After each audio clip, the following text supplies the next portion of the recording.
तो लोकसभा चुनाव के 5वें चरण की महा कवरेज इंडिया वॉइस पर लगातार जारी है। 8 राज्यों की 49 सीटों पर वोटिंग चल रही है। उत्तर प्रदेश की 14, महाराष्ट्र की 13, पश्चिम बंगाल की 7, बिहार की 5, ओडिशा की 5, झारखंड की 3 और जम्मू कश्मीर और लद्दाख की 1-1 सीट पर वोटिंग शुरू हो चुकी है। वोटिंग चल रही है। आपको बता दें, सुबह 7 बजने के साथ ही वोटिंग शुरू हो गई थी और अब शाम 6 बजे तक वोट डाले जाएंगे। आपको बता दें, उत्तर प्रदेश की जिन 14 सीटों पर वोटिंग चल रही है, कई दिग्गजों की साख इस दौरान दांव पर है, जिसमें रायबरेली से राहुल गांधी, तो अमेठी से केंद्रीय मंत्री स्मृति ईरानी, तो लखनऊ से राजनाथ सिंह चुनावी रण में है। आज सभी की निगाहें इन हॉट सीटों पर है, क्योंकि सभी लोग देख रहे हैं कि आखिर किस तरह से इन तमाम सीटों पर समीकरण बन रहे हैं, किस तरह से यहां आज वोट डाले जा रहे हैं।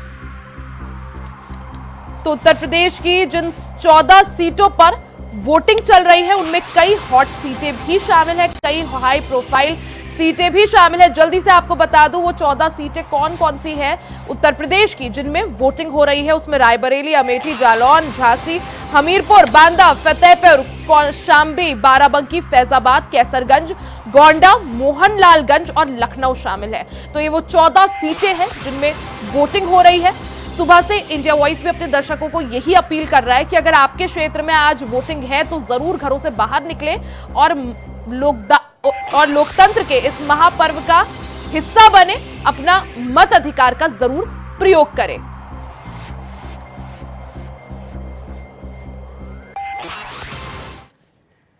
वो भी अपना वोट डालने जरूर अपने अपने पोलिंग बूथ पर जाएं।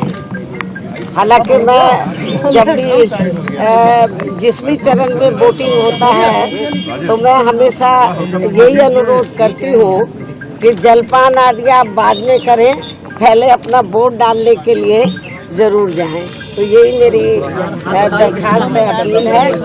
और इसके साथ ही मैं ये भी कहना चाहूँगी कि ये जो इलेक्शन हो रहा है तो ये इस बार हमें ये देखने के लिए मिल रहा है, सुनने के लिए भी मिल रहा, आम चर्चा है कि जो ये चुनाव, जैसे पूर्व में चुनाव देश और जनहित के मुद्दों को लेके होते थे, लेकिन इस बार देश व जनहित के मुद्दों पर कम चुनाव हो रहा है। आरोप और प्रत्यारोप एक दूसरे पर ज्यादा लगाए जा रहे हैं। ये देश में जनहित में ठीक नहीं है।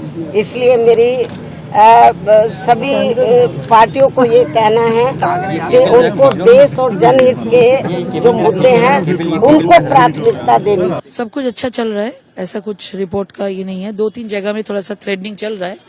बलागढ़ में एक बूथ में किया, धनियाखाली में कुछ बूथ में चल रहा है, कुछ जगह भी EVM machine is not working, उसके ऊपर काम चल रहा है।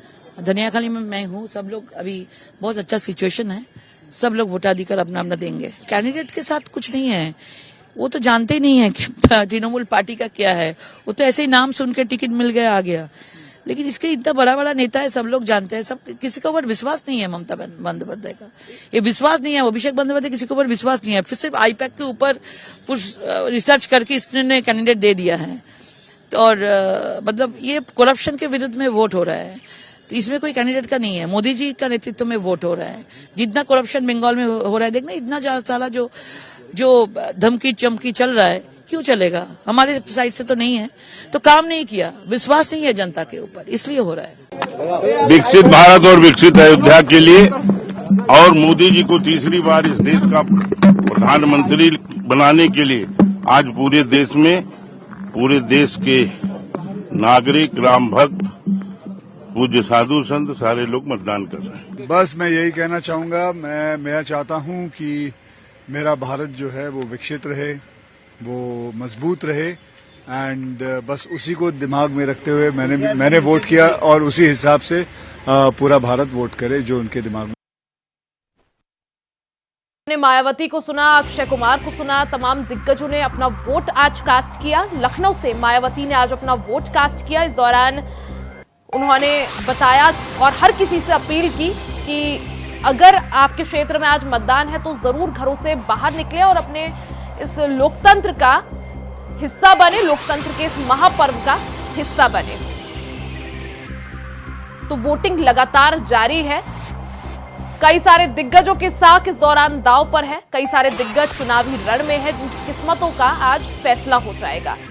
अगर हॉट सीटों की बात करें तो उत्तर प्रदेश में 3 सबसे ज्यादा हॉट सीट्स इस वक्त है, जिसमें रायबरेली, अमेठी और लखनऊ शामिल हैं। सभी की निगाहें आज इन सीटों पर हैं। आपको बता दें कि रायबरेली से अब की बार कांग्रेस के दिग्गज नेता राहुल गांधी चुनावी ताल ठोक रहे हैं। 2019 में अमेठी से राहुल गांधी को हार का सामना करना पड़ा था, जिसके बाद अब की बार रायबरेली से वो चुनावी रण में है। वहीं दूसरी तरफ अमेठी से स्मृति ईरानी पर भारतीय जनता पार्टी ने फिर से भरोसा जताया है। 2014 में स्मृति ईरानी राहुल गांधी से हारी थी, 2019 में जीती थी और 2024 में एक बार फिर से चुनावी रण में है, अमेठी से ताल ठोक रही है। वहीं राजनाथ सिंह लखनऊ से चुनावी रण में है। तो ये तमाम दिग्गज है जिनकी साख आज दांव पर है, जिनकी किस्मतों का आज फैसला हो जाएगा। इसी दौरान आपको बता दें कि लोकसभा चुनाव को देखते हुए हलचल पूरी तरह से तेज है। धीरे धीरे ये चुनाव अपने अंतिम चरण की ओर बढ़ता हुआ जा रहा है। 4 चरणों की वोटिंग संपन्न हो चुकी है। आज बारी 5वें चरण की है। 5वें चरण के लिए वोटिंग चल रही है, वोटिंग जारी है। यूपी समेत देश के 8 राज्यों की 49 सीटों पर वोटिंग हो रही है। बात उत्तर प्रदेश की करें तो सबसे ज्यादा उत्तर प्रदेश की सीटों पर आज वोटिंग है। उत्तर प्रदेश की 14 सीटों पर वोटिंग है और वोटिंग लगातार सुबह 7 बजे से जारी है। वोटिंग को देखते हुए हलचल भी पूरी तरह से तेज है। सुबह से ही मतदाता घरों से बाहर निकल रहे हैं। हालांकि आज गर्मी थोड़ी ज्यादा है और इसी वजह से एक तरफ जहां सियासी तपिश है तो वहीं दूसरी तरफ मौसम में भी तपिश है, काफी गर्मी है। यही वजह है कि बार बार मतदाताओं से यही अपील की जा रही है कि पहले मतदान फिर जलपान, यानी सुबह सुबह पहले अपना वोट कास्ट कर ले और उसके बाद बाकी सारे दिन भर के काम करें। तो वहीं अमेठी में क्या स्थिति है, किस तरह से हलचल है, अमेठी आपको लिए चलते हैं। हमारे साथ संजय यादव हमारे संवाददाता अमेठी से जुड़ गए हैं। संजय, क्योंकि वोटिंग शुरू हुए 1 घंटे से ज्यादा का समय बीत चुका है, सबसे पहले आपसे जानना चाहूंगी किस पोलिंग बूथ पर आप मौजूद हैं, कैसी हलचल वहां पर देख पा रहे हैं और मतदाताओं में कितना उत्साह?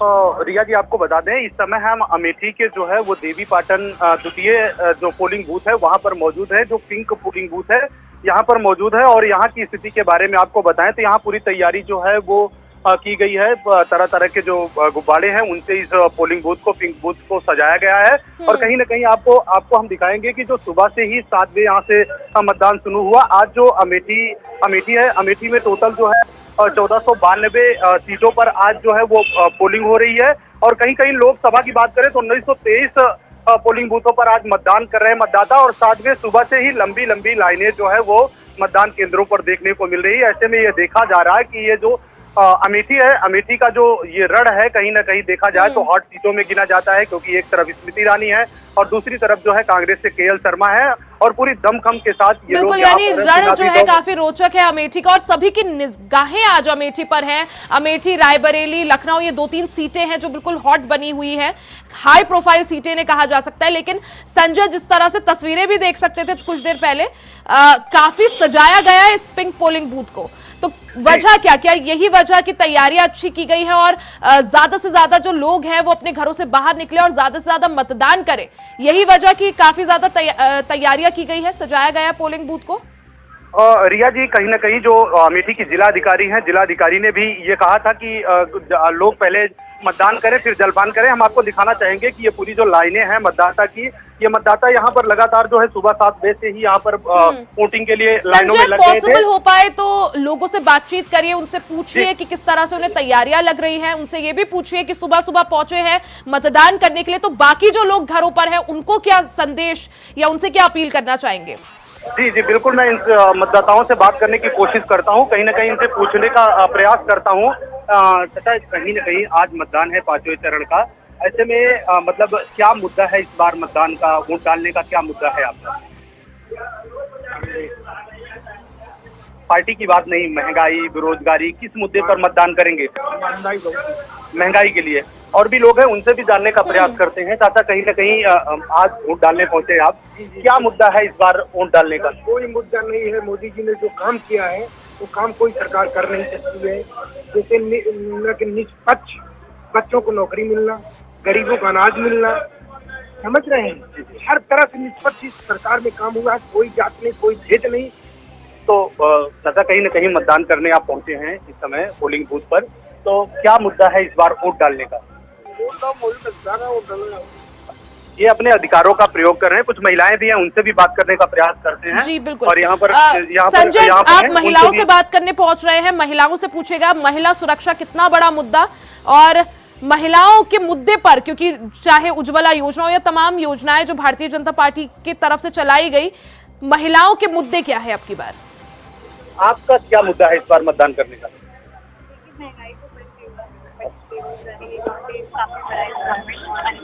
हाँ, तो महिला सुरक्षा को लेकर क्या आस है आपकी? मतलब किस तरीके से महिलाओं को सुरक्षा मिलनी चाहिए, किस मुद्दे पर मतदान करने का इरादा है? ठीक है संजय, आऊंगी आपके पास, वापस लौटूंगी, आगे भी बातचीत करेंगे आपसे। अमेठी में किस तरह से समीकरण बन रहे हैं वो भी जानेंगे। एक बार राजू का रुख कर लेते हैं। राजू हमारे साथ रायबरेली से जुड़े हुए हैं। राजू, 1 घंटा बीत चुका है मतदान को, कैसी हलचल अब देख पा रहे हैं? कैसा जोश, कैसा उत्साह? क्योंकि रायबरेली में भी खासा जो है तैयारियां की गई है प्रशासन की तरफ से।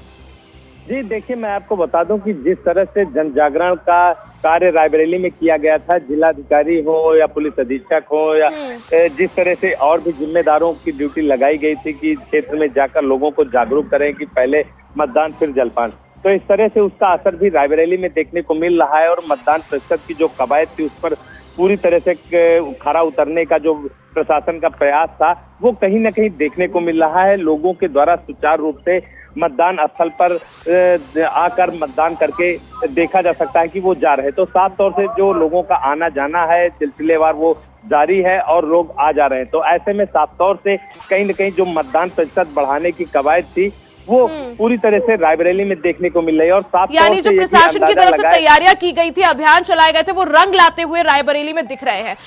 राजू, जिस तरह से हम बात ही कर रहे थे रायबरेली के रण की, क्योंकि सभी की निगाहें आज रायबरेली पे है। जब से राहुल गांधी ने रायबरेली से दावेदारी ठोकी है तब से सभी की निगाहें रायबरेली पर। लेकिन और उसी चीज को देखते हुए राहुल गांधी रायबरेली आज पहुंचे भी हुए हैं, और जिसने सियासी तपिश रायबरेली की और ज्यादा बढ़ा दी है। लेकिन जब हम बात कर रहे हैं रायबरेली की, राजू आपसे जरूर जानना चाहेंगे कि एक तरफ राहुल गांधी, दूसरी तरफ दिनेश प्रताप सिंह, किस तरह से, कितनी भीषण ये टक्कर आप देख पा रहे हैं? क्योंकि जिस तरह से आप पहले भी बता रहे थे कि रायबरेली में जो 5 विधानसभाएं हैं उनमें 4 पर समाजवादी पार्टी है, और ऐसे में समाजवादी पार्टी का साथ कांग्रेस को मिलना कितना उसके लिए फायदेमंद दिखता हुआ? देखिए, मैं आपको बता दूं कि जिस तरह से विधानसभा चुनाव को लिया गया था और यहाँ पर पूरी तरह से विधानसभा चुनाव के दौरान समाजवादी पार्टी को जनता का समर्थन रायबरेली जिले में देखने को मिला, तो साफ तौर से जो इंडिया गठबंधन है, इंडिया गठबंधन को भी कहीं न कहीं ये समीकरण साधने की बात कही गई थी और साफ तौर पे उसका असर भी देखने को मिला है। आपको बता दें कि रायबरेली जिले की जो सदर विधानसभा सीट है उसको छोड़कर चारों विधानसभाएं जो है वो समाजवादी पार्टी के खेमे में है। और इसी का असर था कि रायबरेली में एक मंच पर सोनिया गांधी, प्रियंका गांधी, राहुल गांधी और सपा सुप्रीमो जो अखिलेश सिंह है वो देखने को मिले थे। और सपा के जो प्रमुख अखिलेश यादव हैं उन्होंने रायबरेली में आकर एक बड़ी जनसभा को संबोधित करते हुए लोगों से अपील की और राहुल गांधी को जिताने के लिए उनके द्वारा लोगों से कहा भी गया। तो साफ तौर से वहां पर जो उमड़ा जनसैलाब था वो भी देखने को मिला। कहीं न कहीं जो जनसैलाब था वो एक गवाह बन गया कि किस तरह से इंडिया गठबंधन रायबरेली में मजबूत है। हालांकि ये कह पाना मुश्किल है कि रायबरेली में जीत किसकी होगी, क्योंकि दोनों तरफ से जो गद्दावर नेता है पार्टी के वो पूरी तरह से अपने प्रत्याशियों को जिताने का पुरजोर प्रयास किए। बता दें कि गृह मंत्री अमित शाह की बात करें चाहे कांग्रेस की तरफ से राष्ट्रीय महासचिव और स्टार प्रचारक प्रियंका गांधी की बात करें, तो दोनों खेमों से कहीं ना कहीं समीकरण बिल्कुल, और यही वजह है राजू की हमने देखा भी था 2019 में जिन 14 सीटों पर आज चुनाव हो रहा है, एकमात्र सीट जो बीजेपी नहीं जीत पाई थी वो रायबरेली थी। और रायबरेली गांधी परिवार का गढ़ है, कांग्रेस का गढ़ है, एक ऐसा किला है जिसे अभी तक भारतीय जनता पार्टी फतेह नहीं कर पाई है, जीत नहीं पाई है। और इसी को देखते हुए, इसकी जरूरत देखते हुए अब की बार भारतीय जनता पार्टी के खुद चाणक्य कहे जाने वाले गृह मंत्री अमित शाह ने रायबरेली की कमान संभाली थी। आऊंगी आपके पास, एक बड़ी खबर दर्शकों को बता दें, कौशांबी से बड़ी खबर, बीजेपी को वोट देते फोटो वायरल हुआ है। विनोद सोनकर को वोट देते ली तस्वीर वायरल की।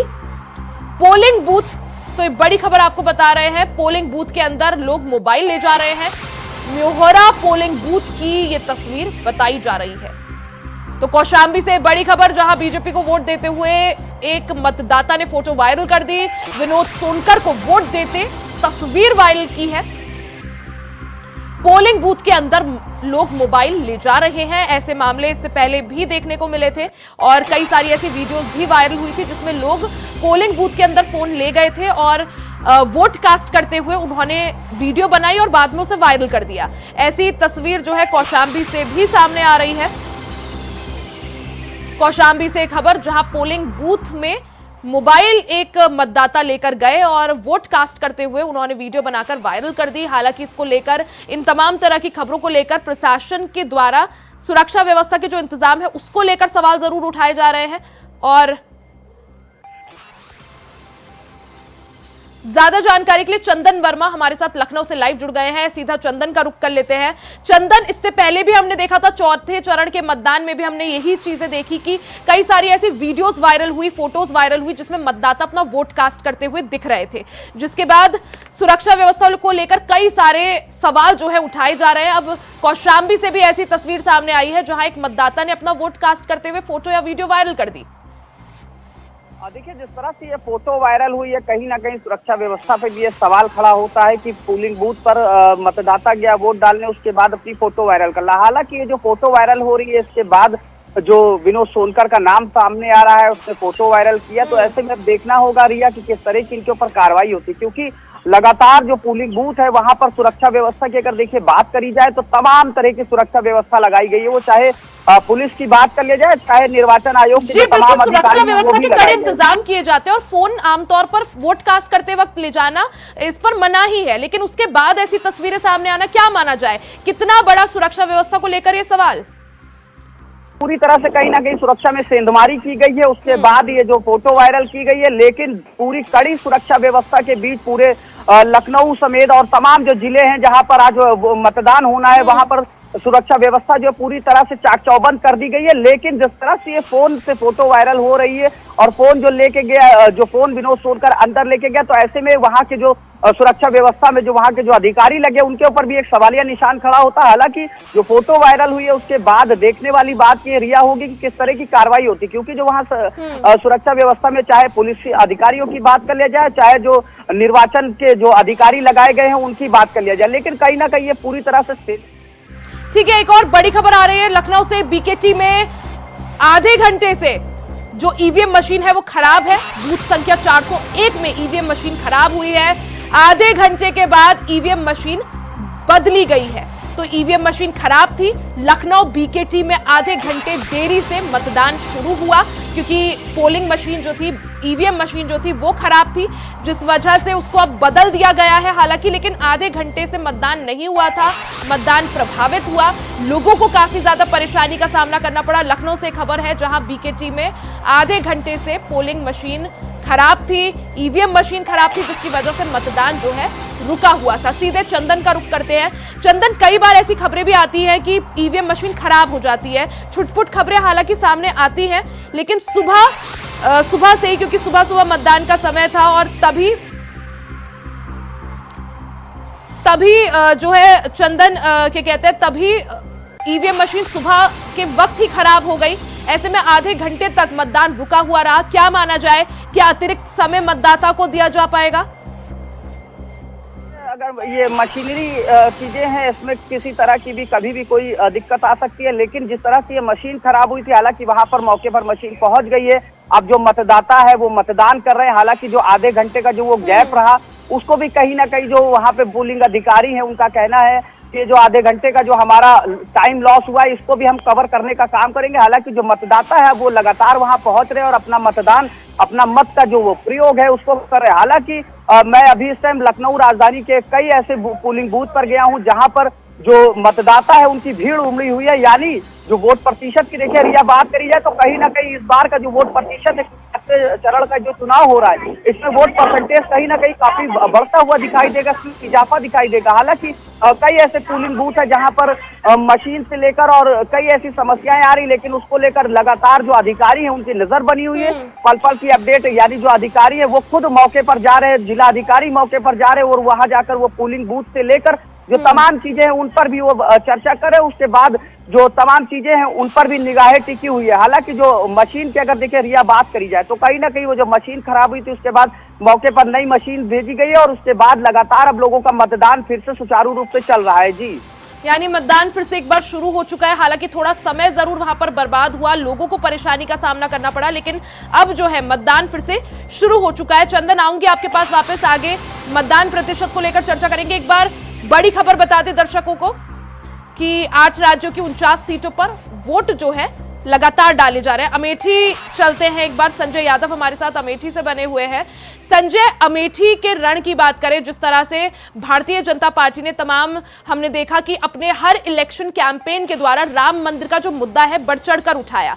फिर चाहे स्मृति ईरानी हो, बीजेपी जहां राष्ट्रीय मुद्दों पर चुनाव लड़ रही है, चाहे 370 हो, राम मंदिर हो, वहीं जो इंडिया ब्लॉक है वो जो है स्थानीय मुद्दों पर चुनाव लड़ रहा है, चाहे बेरोजगारी हो या भ्रष्टाचार हो या जिस तरह से रोजगार की बात हो। क्या माना जाए संजय, अमेठी में किसके मुद्दे किस पर कितने हावी दिख रहे हैं? क्योंकि स्मृति ईरानी लगातार अमेठी में डटी हुई रही, प्रचार प्रसार की, कई जनसभाएं की, वहीं दूसरी तरफ कांग्रेस ने भी पूरी जो है ताकत अमेठी में झोंकी। प्रियंका गांधी ने कई नुक्कड़ सभाएं अमेठी में करी और कई ऐसे मौके आए जहां पर बीजेपी और कांग्रेस के कार्यकर्ताओं में झड़प भी देखने को मिली, नोकझोंक भी देखने को मिली। संजय, कहीं ना कहीं देखा जाए तो अमेठी जो है वो सबसे हार्ड सीट मानी जाती है और साथ ही साथ ये गांधी खानदान की सीट मानी जाती है, पारंपरिक सीट मानी जाती है। लेकिन कहीं ना कहीं स्मृति ईरानी की अगर हम बात करें तो जब उन्होंने 2014 में अमेठी में एंट्री किया तो उस बार उन्होंने मेहनत जरूर किया, लेकिन उन्हें असफलता हाथ लगी। लेकिन उसके बाद भी वो क्षेत्र में एक्टिव रही और क्षेत्र की जनता से मिलती रही, जिसका ये रिजल्ट आया कि 2019 के चुनाव में उन्होंने राहुल गांधी को यहाँ से पटकनी दिया था 55,120 वोटों से। उसके बाद से वो लगातार यहाँ पर एक्टिव रही और लगातार लोगों से जनसंपर्क बनाए रखी। कहीं ना कहीं इस बार अगर देखा जाए 2024 में, तो जिस तरीके से बहुत लंबे समय तक जो कांग्रेसी कार्यकर्ता है वो लंबा इंतजार किए कहीं ना कहीं प्रत्याशी की मांग को लेकर, क्योंकि वो लगातार गांधी खानदान से राहुल गांधी और प्रियंका गांधी के प्रत्याशी होने की मांग कर रहे थे, लेकिन उन्हें लास्ट में निराशा देखने को मिली। लेकिन कहीं ना कहीं उसके बाद जिस तरीके से केएल शर्मा का नाम आया कि अमेठी से चुनाव केएल शर्मा लड़ेंगे और राहुल गांधी रायबरेली, बिल्कुल अमेठी और रायबरेली ये दोनों ही सीटें रही जिनमें कांग्रेस ने थोड़ा समय लिया, थोड़ा सोचा, रणनीति बनाई और फिर रणनीति के तहत अमेठी से केएल शर्मा तो रायबरेली से राहुल गांधी को चुनावी मैदान में उतारा। हालांकि कितना रोचक अमेठी, रायबरेली और लखनऊ का रण, क्योंकि तीनों ही दिग्गज यहां से चुनावी मैदान में है, जहां अमेठी से स्मृति ईरानी, रायबरेली से राहुल गांधी और लखनऊ से राजनाथ सिंह। हालांकि देखना ही होगा जनता आज, क्योंकि आज इन तीनों ही दिग्गजों की किस्मतों का फैसला हो जाएगा, देखना ये होगा कि जनता अपना विश्वास किस पर दिखाती है। संजय, आपका भी बहुत बहुत शुक्रिया, राजू आपका भी बहुत बहुत शुक्रिया, चंदन आपका भी बहुत बहुत शुक्रिया जानकारी के लिए। तो महा कवरेज जो है इंडिया वॉइस पर लगातार जारी है, पल पल की अपडेट आपको देंगे, लेकिन यहां वक्त हो चला एक छोटे से ब्रेक का। जल्द वापस लौटेंगे, बने रहे हमारे साथ।